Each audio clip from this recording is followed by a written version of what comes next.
अरे रडू नको ना, आईची आठवण येणार खूप. मग आता आई जाते तर मग मी काय करू? आईच्या इथे लग्न आहे ना, आई लग्नाला जाते. बाय कर ना आईला. चल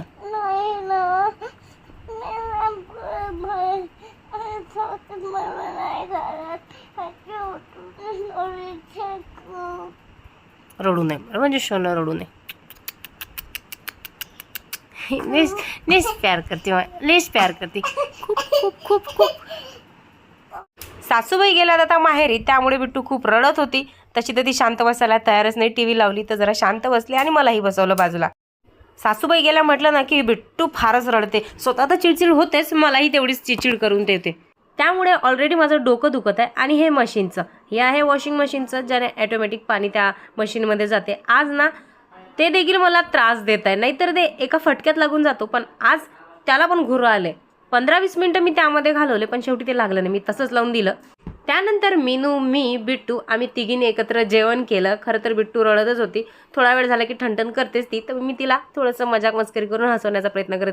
तिला म्हटलं होतं की दुपारची वेळ आहे आणि एवढं ऊन तापत आहे तर जरा आराम कर. सगळे झोपतील आमच्या घरातले, पण ती अजिबात झोपत नाही. मग तिला लागली भूक, तर इथे 2 मुलांसाठी मस्त मी त्यांना पास्ता बनवून दिला. बिट्टूच्या मागे मागे राहून मला थोडाही शूट करता आला नाही. त्यानंतर मी शूट केला संध्याकाळी आम्हाला थोडंसं बाहेर जायचं होतं. पहिला तर सवारीच्या फवारीमध्ये टाकलं पेट्रोल, कारण की तिलाही भूक लागली होती बिचारीला. तिथे गेलो होतो आम्ही, एक महत्वाचं काम होतं, पण ते दुकान बंद होतं. त्यामुळे घरी आली आणि स्वयंपाकाची तयारी केली.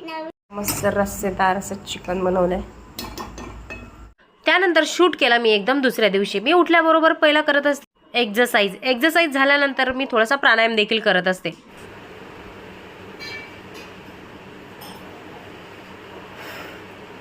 तुम्हाला वाटत असेल की आता हे वाकडं तिकडं माकडासारखा चेहरा का करत आहे, तर जशी आपण आपल्या शरीराची एक्सरसाइज करतो ना, तशी मी माझ्या चेहऱ्याची देखील अशी एक्सरसाइज करत असते, ज्याने आपल्या चेहऱ्यावरचे जे एक्स्ट्रा फॅट असते ते निघून जाते. त्यासोबतच जे रिंकल असतात ते देखील कमी होतात. ब्रश आंघोळ करून मी आली आहे किचनमध्ये. आता किचनमध्ये आल्यानंतर पहिलं तर काम करत असते मी, म्हणजे माझ्या मिल्कशेकचं. तर मी ना रोज असे नवीन मिल्कशेक बनवत असते. कधी मी मँगो टाकते, तर कधी बनाना, तर कधी नारळ पाणी आणि मलाई, असं मी रोज वेगवेगळ्या मिल्कशेक बनवत होते. त्यामध्ये ना मी कंपल्सरी खजूर टाकते. आणि अजून मी एक ॲड केले, ते म्हणजे सब्जा बी भिजून ठेवते रात्री आणि ते सकाळी मी याच्यामध्ये खाते. त्याने पण वजन कमी होण्यास मदत होते. तसं तर मी सुरुवातीला पाण्यामध्ये एकदा पिऊन बघितलं होतं, पण ते अजिबातच जात नाही. म्हणून मी ना या मिल्कशेकमध्ये ते घेत असते.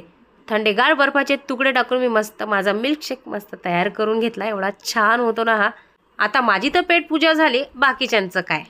जे घड्याळसारखे डोळे करून माझ्याकडे बघतायत की आमचा टायमिंग झालाय, बया काय करते. सही पकडे हैं. लागली मग इथे स्वयंपाकाला. तशी तर तूर डाळ आणि हरभऱ्याची डाळ यामध्येच डाळ भाजी चांगली लागते, पण आमच्या इथे ह्या दोन्ही डाळ खात नाही. त्यामुळे ना मी मुगाच्या डाळीमध्ये ही डाळ भाजी टाकून घेतली.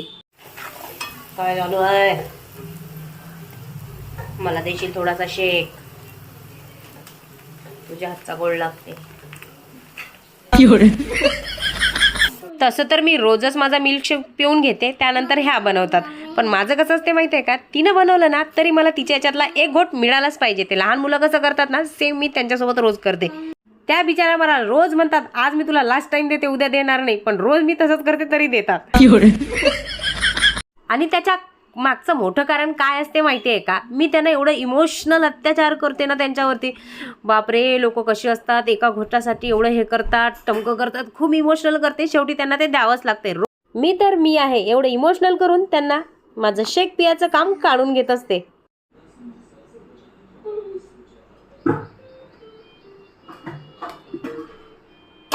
चला, यांच्यासाठी पण गरम गरम नाश्ता तयार झालाय.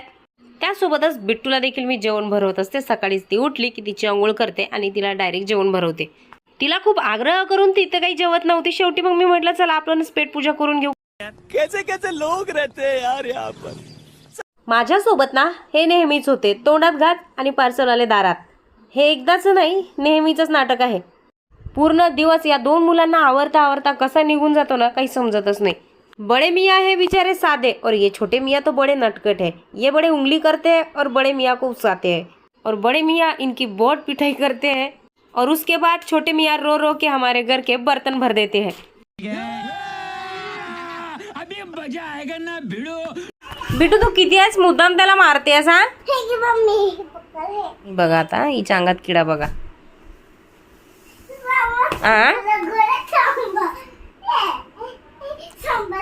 बिट्टू दादा आहे ना तो. मग मम्मी करतेस. मग मम्मी त्याला मस्त बसलेली होती, व्हिडिओ एडिट करत होती. तर आमचा प्लॅन झाला मूवी बघायला जायचं. ही याला एवढी परेशान करत आहे आरूला.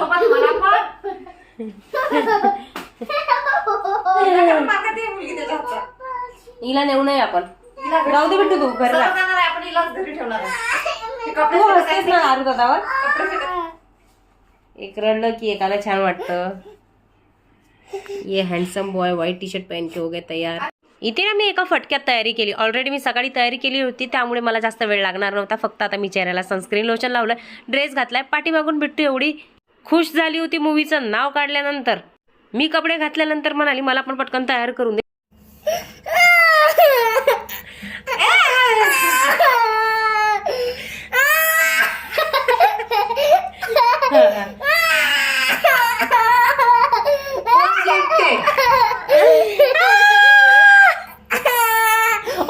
ती एवढे नाटकं यासाठी करत होती कारण की सर्वांची तयारी झाली होती. तिलाच वाटलं हे तिघ जण निघून जातील आणि मला घरीच ठेवतील.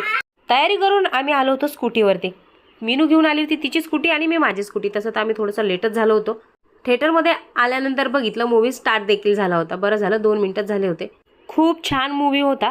जशी रितेश दादाची एंट्री झाली ना मूवीमध्ये, असं वाटलं की खरंच आपल्यासमोर महाराजच उभे आहेत.